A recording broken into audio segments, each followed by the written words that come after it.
Finally, in March 2021, researchers announced that they had found the killer, a toxin from a recently discovered species of bacteria. And the scientists hope that this toxin better protect eagles and the ecosystems they depend on. But how these scientists uncovered this mystery is better than any murder TV show that you've ever seen. So get ready for some twists and turns. It all begins in 1894 near a reservoir in Arkansas called the Great Lake. Soon after the eagles had arrived, just in the winter, they started turning up dead. 2 years later, it happened again. This time, another overwintering species was affected as well. Some bug birds called goose, a prey item of eagles, by the way, were having trouble swimming and flying. In necropsies, the non-human version of an autopsy, the bodies of the affected birds looked mostly healthy, but in their brains, the white matter looked spongy. The axons, the skinny tubes that carry messages between brain cells, were swollen. Their fatty myelin wrappers were riddled with microscopic fluid-filled bubbles. Researchers ruled out some possibilities like prions, or misfolded proteins, and viruses. By 1998, they classified it as a new brain disease, avian vacuolar myelinopathy, or AVM. No one had ever seen anything like this in wild birds, but it did look a lot like the damage in mammals from certain neurotoxins, like from the rat poison bromethalin. Bromethalin works at blocking mitochondria from producing energy in the form of ATP. Neurons use a lot of ATP to set up their signals, and when this breaks, AVM began showing species. So it was growing evidence that it caused the natural toxin, not a chemical that humans had dumped into the environment. But despite years of trying, researchers could not identify it. Then, in 2005, we have our first breakthrough. Scientists linked the poisonings of artificial bodies of water where a certain invasive weed was growing, and where a certain type of cyanobacteria was growing on that weed. The nuisance weed is called hydrilla or water thyme, and these lakes had a lot of it.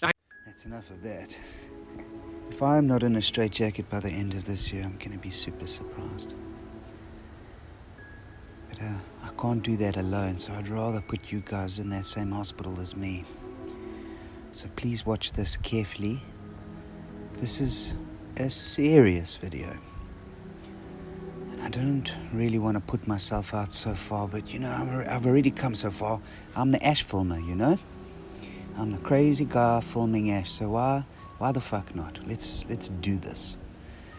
Justin, I took your links and I watched everything there is about all these birds dying overseas in large numbers.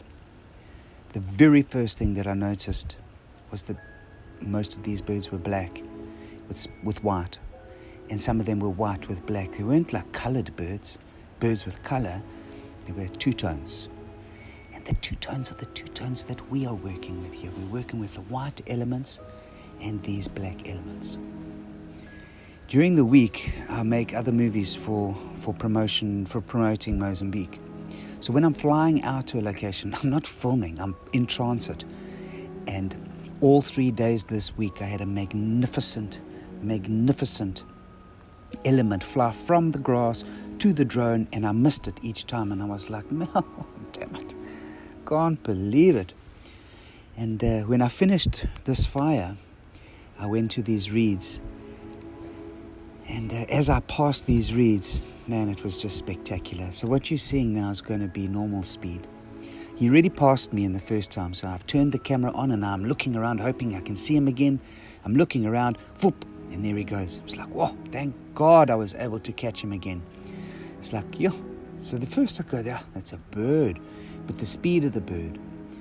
When we get closer in here, guys, we're going to zoom in now, but all these little white circles you see are other elements in the grass. But this is where the magic starts to happen, and I really want you to pay very close attention here as this presumed bird flies from the reed to the drone in a very, very fast fashion, quite aggressive in his little manner.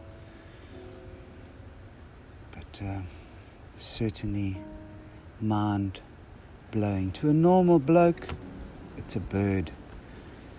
To everyone, to 100% of everyone on this planet, it's a bird. I want you to watch this carefully of what a bird can and cannot do.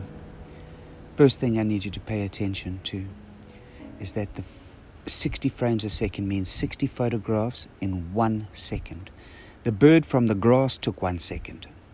So you got to ask yourself, how many little maneuvers has this element made while he's morphed and changed 100 times in 1 second?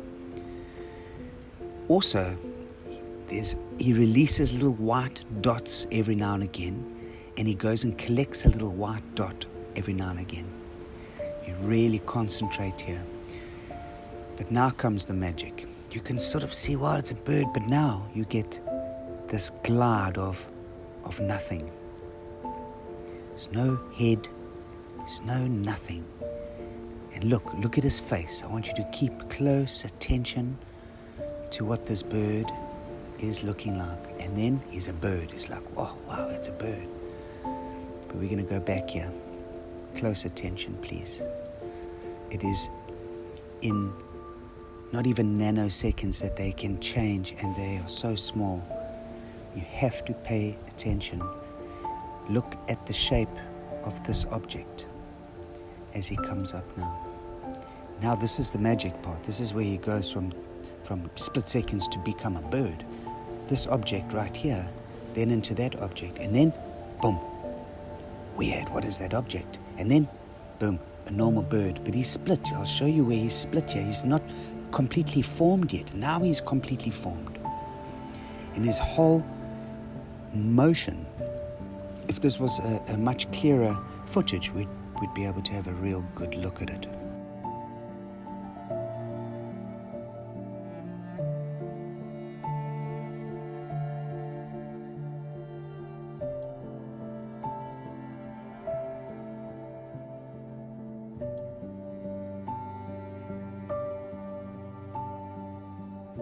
Hope you're all paying attention. You really have to put your brain on. This is a black swallow. Pitch black as their swallows are. And now just watch his difference as he's going to change himself. You can't change from a pitch black swallow into a little white light, into a brighter little white light. You don't get any of this white shine or these sort of wing structures. Look at him there. Oh, massive wings. Where did those big wings come from? Such a small little swallow. He completely changed himself into something bigger, something different. And you'll also notice the little white dots and the white things that he drops off and collects. It's really, really, really remarkable. To a normal person, it's a swallow. To me, it's it's a swallow. It's really mind-altering stuff. And while these things are busy flying around, in the peripherals, there is other things happening. If we just have a look now underneath that tree as this guy starts flying out.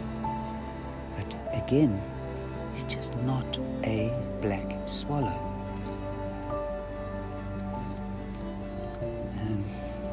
Everywhere, there is something unique and different to look at. So this is the inversion. This is where what is white is black and what is black is white.